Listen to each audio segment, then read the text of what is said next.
Pregnancy में ऐसे मत सो, प्रेगनेंसी में वैसे सो, प्रेगनेंसी में ऐसे सोओगी तो लड़का होगा। हेलो एवरीवन, स्वागत है आपका माइंड और हेल्थ में। मैं आपकी होस्ट डॉक्टर बबीता। तो आज हम जानते हैं कि प्रेगनेंसी के दौरान किस तरीके से सोना चाहिए, किस पोजीशन में सोने से क्या फ़ायदा है, किस पोजीशन में सोने से क्या नुकसान है, इससे आपके बच्चे पे क्या असर पड़ता है।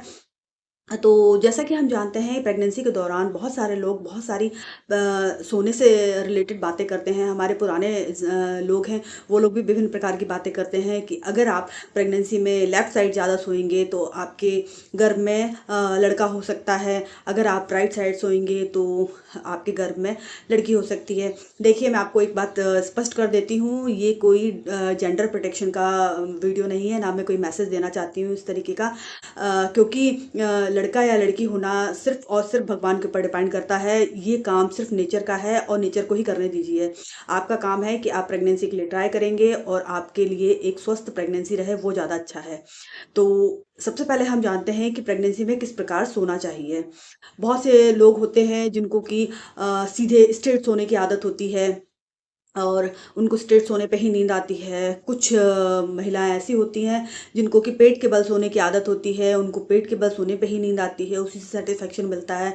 कुछ लोग राइट करवट पे ही सोते हैं और कुछ लोग लेफ्ट करवट पे ही सोते हैं और एक ही करवट पे उनकी रात निकल जाती है। लेकिन प्रेगनेंसी के दौरान हमें बहुत सारी सावधानियाँ रखनी चाहिए। क्यों? क्योंकि एक तो सबसे पहली बात कि हमारी बॉडी में बहुत सारे चेंजेज़ हो रहे होते हैं, हार्मोनल डिसबैलेंस और बदलाव, इन सब से हमारी बॉडी गुजर रही होती है और इसके साथ में हमें सोने, उठने, बैठने, जागने सबका ख़्याल रखना पड़ता है। के दौरान आपको हमेशा ही आरामदायक स्थिति में सोना चाहिए। जिस करवट आपको सोने में ज़्यादा रिलैक्स महसूस हो, उस करवट में आप ज़्यादा सोइए। हाँ, लेकिन बीच-बीच में आपको अपनी पोज़ीशंस चेंज करते रहना चाहिए। क्यों? क्योंकि इससे आपके अंदर जो एक शिशु पल रहा है, उस पे भी असर पड़ता है।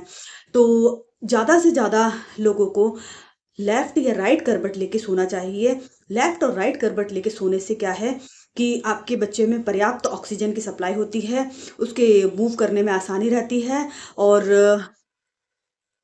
इससे आपके बच्चे की एक्टिविटी भी अच्छी रहती है।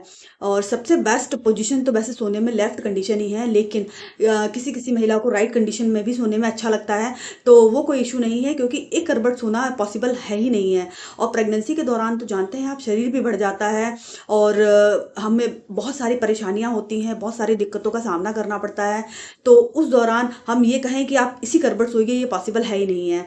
लेकिन फिर भी मैं आपको ये एक बात कहना चाहूँगी कि आप स्ट्रेट सोने और पेट के बल सोने से बचें। पेट के बल सोना तो वैसे ही पॉसिबल नहीं हो पाता है क्योंकि हमारे पेट का आकार बढ़ता है, तो इससे क्या है कि आपके पेट पे दबाव भी होगा और आपके बच्चे को भी तकलीफ़ हो सकती है। तो पेट के बल तो बिल्कुल ही नहीं सोना चाहिए और सीधे सोएँगे तो सीधे सोने में क्या है, बच्चे को भी समस्या हो सकती है क्योंकि आप स्ट्रेट सोते हैं तो बच्चा ना राइट लेफ्ट ज़्यादा मूव नहीं कर पाता है क्योंकि हर बच्चा पेट के अंदर है तो वो सब चीज़ के लिए अपनी माँ पे ही डिपेंड है।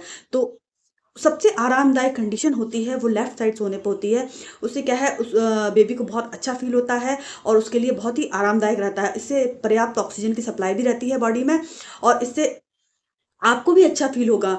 तो आप ज़्यादा से ज़्यादा कोशिश करें कि राइट और लेफ्ट करवट लेके ही सोएँ। इससे माँ और शिशु दोनों के लिए ही बहुत अच्छा है। प्राचीन मिथ के अनुसार जो लोगों की धारणाएँ हैं और बहुत से लोग जो देखते हैं उनके अनुसार अगर बात कही जाए तो उन वो लोग का कहना ये है कि जो महिलाएँ लेफ्ट करवट पे ज़्यादा सोती हैं, उनके गर्भ में लड़का होने के संकेत ज़्यादा रहते हैं और जो महिलाएँ राइट साइड में सोती हैं, उनके कंडीशन में लड़की होने की संभावना ज़्यादा होती है। तो देखिए, ये बिल्कुल ही इसमें कोई वैज्ञानिक तथ्य नहीं है, ये बिल्कुल ही निराधार है। ये सब महिलाओं की बॉडी अलग-अलग होती है और सबकी कंडीशंस अलग-अलग होती हैं। तो किस महिला में कौन-सा कौन-सी जो पोज़ीशन सेट हो जाए, किसको लड़का हो जाए, किसको लड़की हो जाए, ये पूर्णतः प्रकृति पर निर्भर है। तो कुछ काम हमें प्रकृति पे छोड़ देना चाहिए और उसी को करने देना चाहिए और हमें ये ध्यान रखना है कि हमारे बॉडी के जो रिलैक्स पोज़ीशंस हैं, उसमें हमारे बच्चे को भी रिलैक्स महसूस होना चाहिए। तो आप यही कोशिश करें कि आपको जो कंफर्टेबल कंडीशन लगे, आप उसमें सोइए और जिससे क्या है, आपको और आपके बच्चे दोनों को अच्छा फ़ील हो। तो आशा करती हूँ हूँ आपको ये वीडियो अच्छा लगा होगा और अगर ये जानकारी आपको अच्छी लगी हो तो आप चैनल को सब्सक्राइब कर लीजिए और ज़्यादा से ज़्यादा लोगों को ये बात शेयर कीजिए। So thank you so much.